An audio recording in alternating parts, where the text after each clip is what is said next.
Hello all, Xyceres here. We're looking at another base today. This time it will be Olamon. I actually don't have that many bases left before I'm caught up to date, which would be nice. But let's have a look at this one quickly. It is a 9000 gen mat, brutal medium. It had 41 raids across its lifetime with a 4.5 kill ratio, and accolades added up to 58, which is about a 1.4 raids per accolades per raid. Sorry, other way around. The breakdown was 20 fun, 9 brutal, 7 ingenious, and 19 artistic, with which makes fun and artistic the most used. So before I go into any details on this one, it came out about the time that the Flamewalker did. You'll see that a little bit as we go into the base, but let's just jump straight into the gameplay.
Okay, and we're back.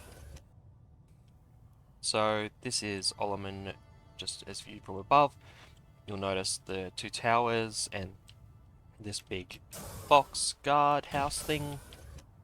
That was the initial design. These walls came a bit later, as did the colouring and whatnot that I opted for. You'll notice there is a large box at the back. That's where that second room is. We'll get to that in a minute. But the basic idea was, oh yeah, I gotta put doors there. It's obviously not an actual door, but just like something to make it look like there's a door here. Basic idea was this was supposed to be like a little fort,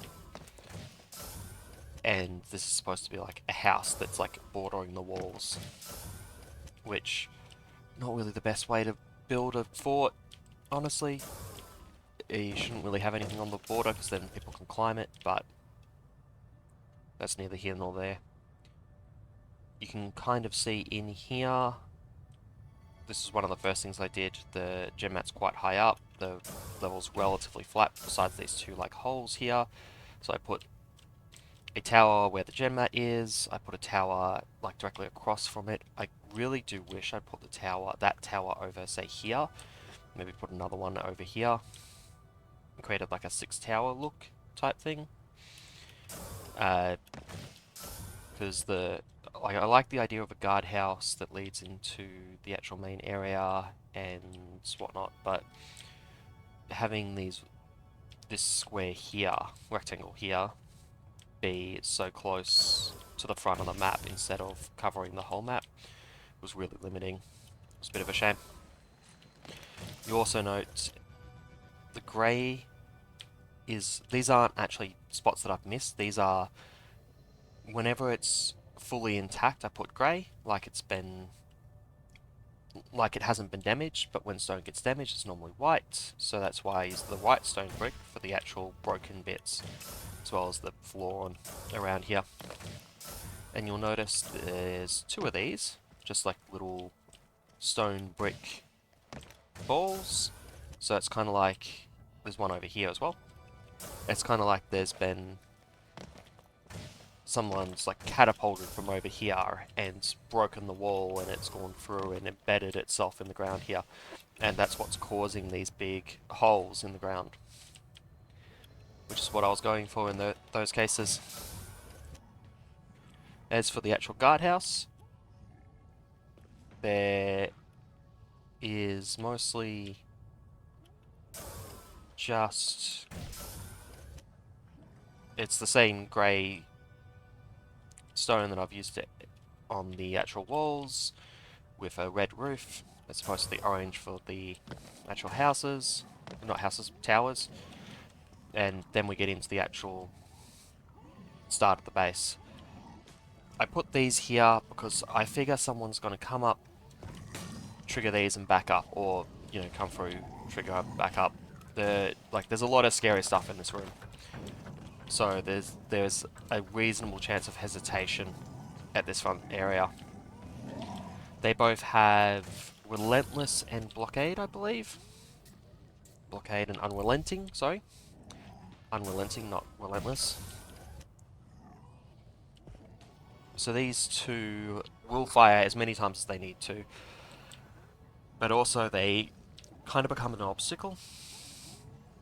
So what can happen is someone runs through here, they get missed by the thing, and then they try to come back and they haven't dealt with it. It's not super common, but it's also not a lot of capacity. This room here, these are all Flame Walkers. These three are armoured. That one there is Short Leash, is the name of the mod. And the idea being, that one is supposed to be trying to block that doorway a little bit, although he will move to about here if you aggro him. There are 4 Plasma Sentinels, and most of the upper area is all covered by either bolts or incinerators, and there's a few Iron Claws because they can stop you, pull you back a little bit, and something that's really important with all these Iron Claws, in fact, something that's really important with Iron Claws in general, is that they don't need to pull you to where they are to actually kill you.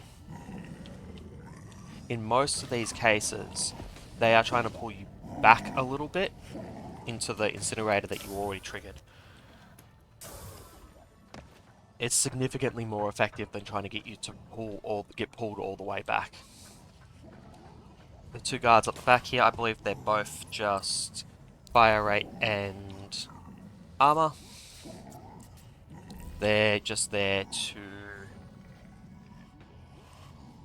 fire at you in the door, create some more difficulty for this, and it makes this room a lot more difficult if you just have the Vault Lancer, because you can't just pick off these two. You've got two more here that are dangerous whenever you come forward. So you kind of need to pick these two off and maybe one of these, and then like try and rush in to grab your ammo. Or hit into the walls and then grab things through the walls, which is the way I think most people would actually do it. Everything else in here, these angled incinerators are here because they kind of hit the center of the room. Let's just turn on the range previews. See, they're kind of covering this like center area here that you have to pass through, unless you do some shenanigans with grappling, but then you start getting hit by the Iron Claw on the left or right. These are just to try and slow you down, so you actually have to deal with this room. Up here, this bomb trap. This whole setup here is just like a really good way for bombs, because they fall this way, they fall this way. It doesn't really matter if you rush forward or rush backward, you often die. You kind of have to go up, and if you do go up initially, this one here will catch you if you go all the way. If you like don't go all the way, like if you grapple and then cancel the grapple and then just let yourself fall, you'll get caught by this one. If you actually just grapple up to the top, you'll get caught by that one. And they're placed such that you shouldn't be able to easily see them. This one here, just repeat of that one on the way back or out. It works sometimes. It's pretty good. This here is just because it's a blind, because you'll be coming from this way when you're on the second wave, so you can't see it. This room was a late addition. I think I added this room when I was on about 8, because I just didn't have anywhere to put capacity, because this used to be a passageway straight down here, and like it's a straight line that I can't really do a lot with, so there wasn't really anything I could justify putting there. So I added this room to try and make better use of the map. And once again, I really wish that I had built this all beforehand and made the walls actually go out to the back end. It would have been much more interesting, I think. Bolt trap with, I assume, Hunter, yep. I think that's got Hunter on it as well. That has a second wave Hunter, but these are all supposed to be so that like if you go forward and go round, you can get caught by these as they go through these cubes. Bombs, similar idea. It can go through any of these. It will drop anywhere around here. It just creates a dangerous area. This one's not super well set up. It's 70 capacity and I don't have anywhere else to put a capacity in this map. These all should be Bloodlust if I remember. Yeah. So these should all, once this will see you as you come around the corner, these should all aggro and start trying to take shots. But Hornets are super awkward when they aggro. I can never seem to get them to go to the right spots. They always get caught on something. The Plasma Sentinel's just here to make this a little bit more dangerous. Covers the whole room. Can't really complain about that. This is here like that, so that you can't just run through here. Wasn't really ever a problem, but it's did mess with the like trap timings and whatnot. and I didn't want to deal with it. And it's using a corner block because I don't want to block off this thing's line of sight.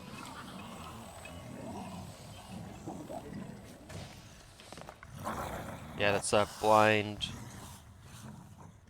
corners for the second wave because you'll be coming from up here, especially this one because you are expecting to be able to see everything because of the blocks, but you can't because of this trap that would be activated already because it's a first wave. This here is just a, like, if someone tunnel visions the gem mat, they'll come up and grab it. This cube here, I don't know if I looked at that before. It's solid because the one above it is not. Some people tried to sneak through. Despite the fact you can see it through the window. I show you this, but some people tried it anyway. And then, yeah, let's just quickly run to the outside so I can show you the top of that tower. Yeah, opaque cube with a solid cube below it. People think it's a shortcut, despite the fact you can see the solid cube. And those cubes are literally just decoration. I think it looks really cool through the glass, and you can see it from quite far away. I didn't do the same over here. Over here, you've just got your red glass, and then you've got your more rusty glass block inside. I think it still kind of works. This looks better as like a lighthouse, I think, because it's all lit up, but this still looks like a window at the top of a tower, I feel. Anyway, that's everything for this particular map. It's not like super complex or anything. Oh, yeah, these grey tiles here are all set up so that because I thought it might look like they'd scraped off of the boulder as it flew through. Which I think kind of works, but not really. I probably wouldn't do that going forward if I wanted to make another catapulted, like sieged castle. But anyway, that's it for Olamon. Next up will be Rockdale, which should be in a couple of days, which is another brutal map. So I shall see you then.